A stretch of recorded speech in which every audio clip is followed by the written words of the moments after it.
Nakakaiyak na desisyon ni Kuma. At ano ang ginagawa ni Kuma sa Fuchsia Village? Pag-usapan natin yan sa One Piece Manga 1100 na may title na Thank You Bonnie. Ihanda ang mga panyo para sa mga papatak na luha. Tara mag-anime tayo. Makikita natin dito na sobrang excited si Vegapunk sa new project niya na Pacifista. Hindi na ito makapag-isip ng maayos sa sobrang dami ng mga ideas na pumapasok sa kanyang malaking ulo. Pinapunta naman si Kizaru sa laboratory ni Vegapunk, ang lokasyon ng future egghead, para bantayan si Kuma at Vegapunk. Sinabihan ni Kizaru si Vegapunk na chinek niya dapat ang bawat sulok ng bagong laboratory kasi alam mo naman daw na ayaw ng world government na may nangyayaring secret backdoor deal sa mga pirates. Habang naghihintay sila sa tawag ni Saturn, at makikita natin dito na may isang CCTV snail na pinapanood sila Kizaru at Vegapunk. Sa next panel naman makikita ang mga kasamang marines ni Kizaru sa labas. Makikita din natin dito ang batang X-Drake. At nag-usap na sila Vegapunk at Saturn sa Dendenmushi with Kizaru at Kuma. Sabi pa ni Saturn, irrelevant daw kung magandang candidate si Kuma sa kanilang clone project kasi isang pirate si Kuma at meron pang 296 million belly na bounty. Dagdag pa ni Saturn, kung nag-iisip ba ng tama si Vegapunk kasi makakasira sa imahe ng Navy na ang magiging mukha ng kanilang clone project ay isang pirata. Pero kung gusto daw talaga ni Vegapunk si Kuma na maging host ng kanilang project, merong idadagdag na 3 kondisyones ang world government para payagan nila ito. Una, dapat pumayag si Kuma na maging isa sa mga warlords of the sea kasi few days ago may natanggal na isa dahil sa rookie na si Portgas the Ace. Hindi naman pinangalanan kung sino ang warlord na ito. Dahil nabawasan ang mga warlords, nag-cause ito ng kaguluhan sa mundo ng mga pirata at ang isang kalibre ni Kuma ay bagay para pakalmahin ito. Ang pangalawang kondisyones ay dapat pumayag si Kuma na maging human weapon ng Navy. Yes, imomodify ang katawan ni Kuma at gawing cyborg para mas kakatakutan ito ng mga pirata sa buong mundo. Nag-agree naman si Kizaru na maging kakampi ng mga Navy si Kuma. Dagdag pa ni Saturn, dahil may history si Kuma sa pagiging revolutionary army at para makasigurado ang world government na hindi sila tatraidorin ni Kuma, dapat sumang-ayon itong i-give up ang kanyang free will at sense of individuality. At dito sobrang nagalit si Vegapunk kasi parang pinatay na nila si Kuma nito. Pagtatanggalin 100% ng pagkatao ni Kuma, magiging isang robot na lang ito na sunod-sunuran sa mga utos. At ayaw ni Vegapunk na maging murderer. Pinagalitan naman si Vegapunk ni Saturn na baka nakakalimutan ni Vegapunk na isa lang itong military scientist at walang karapatang sumagot sa isang Gorosei. Nag-refuse talaga si Vegapunk sa kondisyones ni Saturn, pero biglang nasyak si Vegapunk at hindi makapaniwala sa kanyang narinig kasi nagsalita si Kuma. Sabi nito, please Vegapunk, gawin mo na kasi wala nang ibang maisip na paraan si Kuma para sagapin at gamutin si Bonnie. Grateful daw si Kuma, masaya siyang tanggapin kung ano ang kanyang tadhana. Gumaling lang si Bonnie. At ang mukha ni Vegapunk at Kizaru ay hindi maipinta sa sinabi ni Kuma. Tinanong ni Saturn kung gaano katagal matatapos ang modification na gagawin kay Kuma at pagpapagaling ni Bonnie. Sagot ni Vegapunk, 6 months daw para sa Sapphire Scale Disease ni Bonnie plus another year para pwede na itong ma-expose sa natural light. So ang total ay 1 year and 6 months para tuluyang gumaling si Bonnie. Kay Kuma naman ay aabuti ng 2 years. Kahit sobrang unfair ang kondisyones ni Saturn,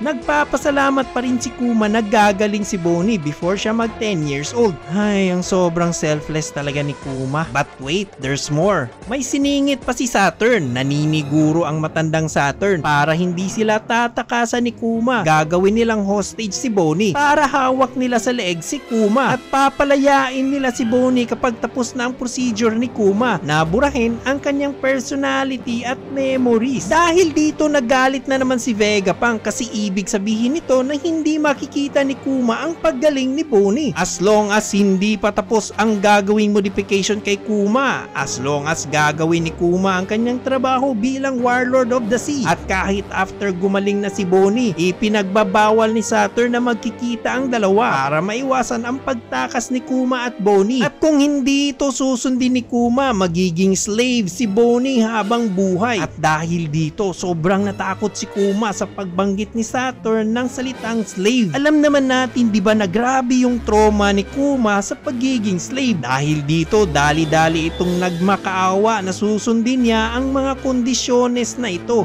at hindi makikipagkita kay Bonnie. Pero meron lang isang request si Kuma na wag sasabihin kay Bonnie ang katotohanan about sa sakit ni Bonnie at wag ding sabihin at ipadama kay Bonnie ang pagiging hostage o slave. Instead, ang gusto ni Kuma, dadalhin si Bonnie sa Sorbet Kingdom at patirahin sa kanilang simbahan. Kung sasang-ayon sila sa request ni Kuma, nag-promise si Kuma na susundin niya lahat ang kanilang mga utos. Nag-agree naman si Saturn kahit saan daw basta may nakabantay na taga world government. Makikita natin na masayang naglalaro si Kuya Sentomaru at Bonnie. Sabi pa ni Kuma na mananatili daw sila sa laboratory for 6 months kasi alibay nito kay Bonnie na meron din daw mga test na gagawin kay Kuma. Masaya naman si Bonnie kasi magsasama sila ng daddy Kuma niya. Sa next panel, makikita nating super excited si Vegapunk kasi magagawa na niya ang kanyang dream weapon. Sa sobrang dami ng ideas na lumalabas sa kanyang genius giant mind, napaisip ito kung sana may 5 pang Vegapunk para ma-disseminate ang mga dapat gagawin. At ito ang reason kung bakit ginawa ni Vegapunk ang ibang Vegapunks para matapos ng mabilis ang mga gustong gawin ni Vegapunk. Sa next panel, makikita natin nagsisimula na ang procedure kay Kuma at sinimula na din ang paggagamot kay Bonnie. Pinakita din dito ang mga masasayang moments nila sa loob ng laboratory. Sa next panel, makikita natin na tumulong si Kuma sa paggawa ng future egghead. Makikita din natin na masayang kumakain ng pizza si Kizaru, Kuma, Bonnie, Sentomaru at Vegapunk. Sabay din silang sumasayaw sa tugtog ng Drums of Liberation ni Nika. At after 6 months, naging maganda ang resulta ng paggagamot kay Bonnie. Nagpasalamat si Kuma at Bonnie kay Vegapunk. Nagtanong si Bonnie kung pwede ba siyang bumisita kapag tuluyan na itong gumaling. Yes naman ang sagot ni Vegapunk. Pero alam natin na hindi na ito mangyayari. Sa Sorbet Kingdom, hinatid nila si Bonnie at makikita natin dito na sobrang saya ng pag-welcome ng mga kaibigan nila sa Sorbet Kingdom. Masaya din si Queen Connie na bantayan at talagaan muli si Bonnie habang wala si Kuma. Kasi alibay ni Kuma, hindi safe kung mananatili ito sa isla kasi isa itong pirata. Nagpaalam si Kuma na babalik siya in 1 year at habang nasa malayo si Kuma, magpapadala ito ng maraming sulat para kay Bonnie. At na-excite si Bonnie kasi gusto nito sa muli nilang pagkikita ni Kuma, magta-travel sila sa iba't ibang lugar. Sa isip ni Kuma, gustong-gusto niyang maglakbay kasama si Bonnie pero kitang-kita sa mga mata ni Kuma ang kalungkutan dahil ito na ang huling beses na makikita niya si Bonnie. At sa panel na ito, pinakita ang isang Cyberpol 8 agent na si Alpha na magkukunwaring nurse ni Bonnie pero nandoon ito para bantayan si Bonnie. Ni-remind ni Alpha si Kuma na huwag kalimutan ang kanilang deal sa pagtiris ng isang bato. Ibig sabihin, itirisin niya si Bonnie kapag di ito susundin ni Kuma. Naiintindihan ito ng lubusan ni Kuma na hindi na siya babalik. At nagpaalam na si Kuma kay Bonnie at sa mga mamamayan ng Sorbet Kingdom. Nabalitaan naman ng ibang warlords ang pagtalaga kay Kuma as the 7th warlord. Si Doflamingo, Crocodile, makikita din si Alvida at Dracul Mihawk. Nabalitaan din ito ng Whitebeard Pirates. May nakita na daw silang replacement, sabi pa ni Ace. Nandito din si Whitebeard, Blackbeard, Janebay at Marco. Nabalitaan din ito ni Boa Hancock at Gecko Moria sa Thriller Bark. Sabi pa ni Moria, anong klaseng kapangyarihan daw ang meron si Kuma? Parang hindi daw naman nakakatakot. Sabi naman ni Perona, the fact na naging warlord si Kuma, ibig sabihin malakas din ito. Sa next panel, umabot ang balita sa Revolutionary Army at hindi makapaniwala si Sabo kasi alam nilang galit si Kuma sa world government at ngayon ay magiging sunod-sunuran ito sa kanila. Move tayo sa next panel. Makikita natin dito na parang kakagaling lang ng barko ni Kuma sa isang digmaan. Nagpadala ito ng sulat para kay Bonnie na nagsasabing okay lang si Kuma at naghahanap daw ito ng mga interesting na lugar para puntahan nila pag nag 10 years old na si Bonnie. At sa last panel, makikita natin si Luffy na hinahabol ng isang tigre while sa kabilang panel, tinawagan si Kuma ng world government dahil meron mayroon silang bagong order sa kanya. Tinanong nila kung saan ngayon ang lokasyon ni Kuma. Sabi ni Kuma, I'm in the East Blue, what are my orders? At sa panel na ito makikita natin ang barko ni Kuma na nakaharap sa Fuchsia Village na located sa Dawn Island na part ng Goa Kingdom. Ano kayang ginagawa o gagawin ni Kuma sa Fuchsia Village? Maraming pwedeng dahilan kung bakit nandito si Kuma. Ano sa tingin nyo? Ilagay sa comment section at pag-usapan natin yan. At kung galit ka sa pagmumukhang ito at gusto mong makabawi si Kuma, panuurin mo ang theory video na ito. Salamat sa inyong suporta, sa mga likes, pag-subscribe at sa mga pag-comment mga nakama. Magkikita tayo sa next video.